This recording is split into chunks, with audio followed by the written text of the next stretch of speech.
김여정 북한 노동당 제1부부장이 담화문에서 대남 군사행동까지 언급하자 청와대는 바로 긴급 국가안전보장회의를 열어 상황을 논의했습니다. 지난주 목요일 NSC 상임위에서 탈북단체의 대북 전단 살포 행위에 대한 엄정 대처 입장을 밝힌 지 사흘 만입니다. 취재기자 연결합니다. 신호 기자. 네, 청와대입니다. 네, 김여정 제1부부장의 담화문이 나온 뒤에 청와대도 신속하게 NSC 회의를 열었군요. 네, 김여정 북한 노동당 제1부부장 명의 담화가 공개된 게 어젯밤 9시를 조금 넘어서였는데 청와대가 불과 몇 시간 만에 신속하게 국가안전보장회의를 소집했습니다. 자정을 조금 넘겨 시작됐기 때문에 NSC 회의는 화상회의로 진행되는데요. 정의용 국가안보실장 주재로 외교부 장관과 통일부 장관, 국방부 장관, 국가정보원장에다가 국가안보실 1, 2차장, 여기에 합참의장까지 참석했습니다. 청와대가 새벽 시간에 NSC 화상회의까지 개최한 것은 김여정 제1부부장 명의 담화의 중대성과 심각성을 감안한 대응으로 분석됩니다. 이번 NSC 긴급 화상회의에서 어떤 논의나 결론이 있었는지 구체적으로는 공개되지 않았습니다.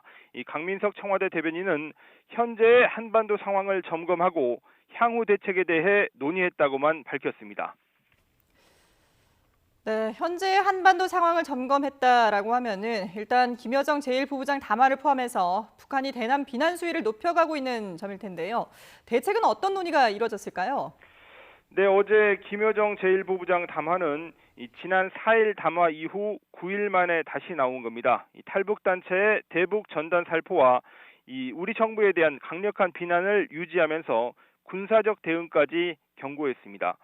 특히 북한이 김여정 제1부부장 담화에 앞서서 통일전선부장과 외무성 미국 담당 국장까지 나서면서 24시간 안에 세 차례 대남 비난 담화를 발표하며 남북 관계의 단절을 예고한 상황에 대한 대책을 NSC에서 논의했을 것으로 보입니다. 특히 지난주 목요일 NSC 상임위를 통해 탈북단체의 대북 전단 살포에 대한 우리 정부의 엄정 대처 방침을 밝힌 이후에도 대남 비난 성명이 연속적으로 나오고 있다는 점을 주목하고 있습니다.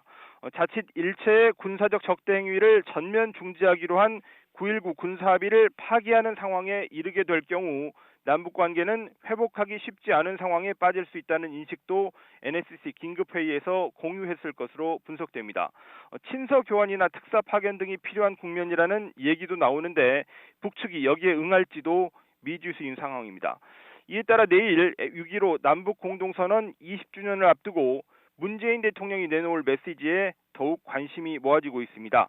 올해 남북관계 운신의 폭을 넓히겠다며 남북이 독자적으로 할 수 있는 일부터 해나가자고 제안했던 문 대통령이 진전된 구상을 제시함으로써 상황을 돌파할지 주목됩니다. 지금까지 청와대에서 YTN 신호입니다.